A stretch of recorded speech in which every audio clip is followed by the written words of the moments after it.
Okay, this is a Sony model TC-105A, and it's a mono open reel tape recorder, 7.5 inch or 7-inch reels.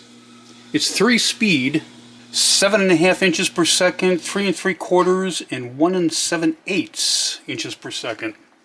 And although it is mono, it has one distinct feature which is a little different from a lot of other monophonic machines. It has a track switch here, which in reality the machine has a 4-track record and playback head in it. Normal mono machines, or other mono machines rather, you record on one side of the tape, you flip it over and record on the other side of the tape, and basically you'd have 2 tracks. Well, this machine has 4 tracks. In one position of the switch, you record, rewind, flip the switch, record again, flip the tape over, record, rewind, flip the switch, and record again. So basically you've got 4 tracks. So you've got twice the amount of record time on a reel of tape that you would normally have on a normal monophonic machine. Now, even though it does have a 4-track head, you can't really play back a 4-track stereo tape. You can, but you can only play back 1 track at a time. So it's really not playing back stereo.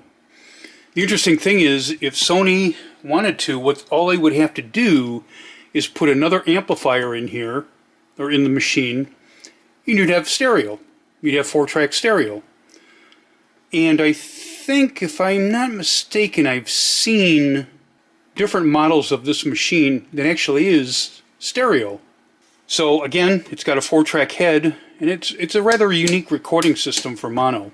It also has both a automatic recording, and or you can adjust your recording accordingly.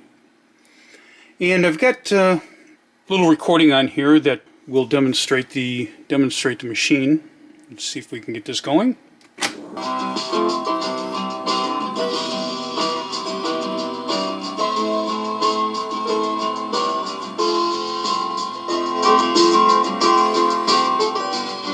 I'm pretty sure this is a royalty-free music clip from YouTube. Just for demonstration, of course. Okay, well, and that's me on the tape. A little excerpt of music. Of course, there's no direct connection from the deck to the computer playing the MP3. Strictly a microphone held up to the computer speaker. So, not the best, I guess, but you know, it gives enough indication of what's going on.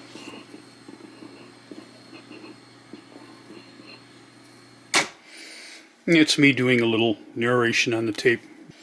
And the machine has been reworked. It's been reconditioned, and there's another video that I made that I did during the reconditioning of the machine. I've done many of these, so it's not a new process. You may want to review that as well. But the machine is in perfect working condition now, and it's ready to be either put back on the shelf or opened up for resale. Here's a couple more items I think I should probably demonstrate. Those being the 3 speeds. Like I mentioned earlier, it's a 3-speed machine. It's 1 7/8, 3 3/4, and 7.5 inches per second. So I've got it set at 1 7/8 right now, so let's try doing a record. And I've got it in standby mode, or pause, whichever. There we go. Now it's in record mode. And we're going to just adjust the audio, microphone audio, up into the upper level of the meter, I suppose. It's in manual record mode now. If you go into auto, automatic or AVC automatic record mode, it turns off the VU meter, so the VU meter doesn't work in auto mode. So we'll try this.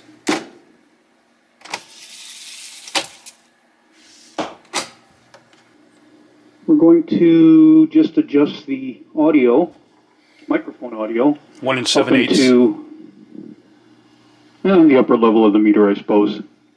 It's in manual record mode now. If you go into automatic or AVC automatic record mode, it turns off the VU meter, so the VU meter doesn't work in auto mode. So, and that's probably good for voice and dictation. I don't know if that's very good for music. I really haven't tried it recording music. Now here's another odd, or I don't know if it's useful or not. We'll go back into pause mode. There's a switch on the side here. If you turn the speaker switch, turn the switch on to turn the speaker on. Now, when you go into record, this is rather interesting.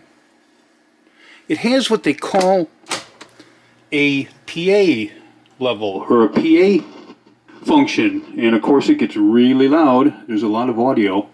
And you use the microphone, and it comes out, the audio from the microphone comes out the front speaker. And also, if you plug in an external speaker, the audio will go out to an external speaker. Now, I really don't know what you'd use this for. In the manual, they call it the PA function. I don't know if it's what you'd really use it for. Maybe sing-along or something. I don't know what you'd use this for.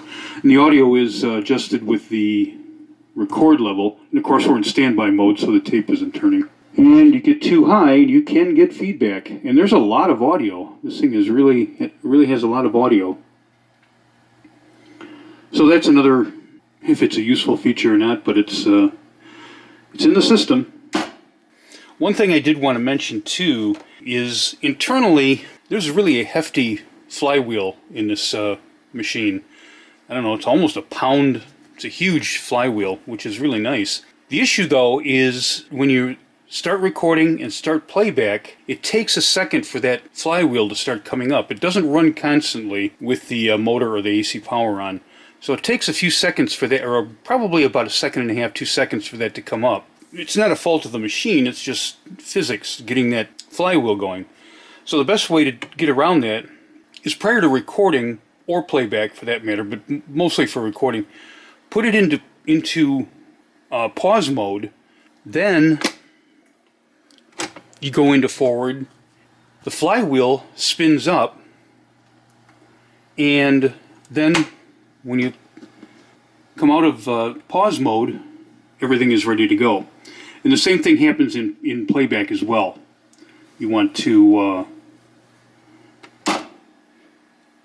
once the flywheel is going quite well, you can record playback.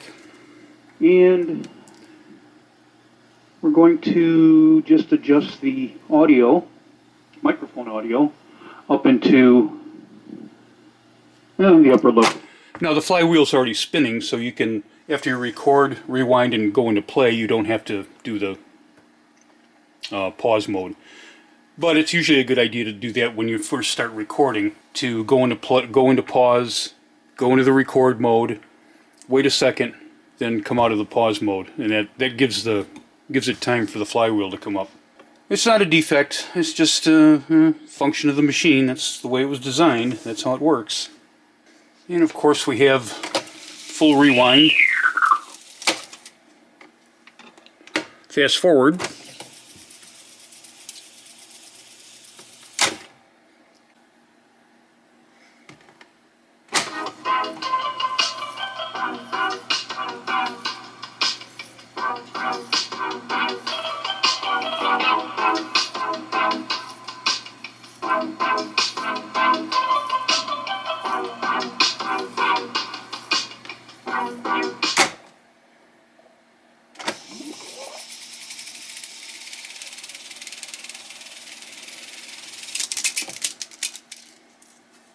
And of course the machine does have auto shut off at the end of the tape.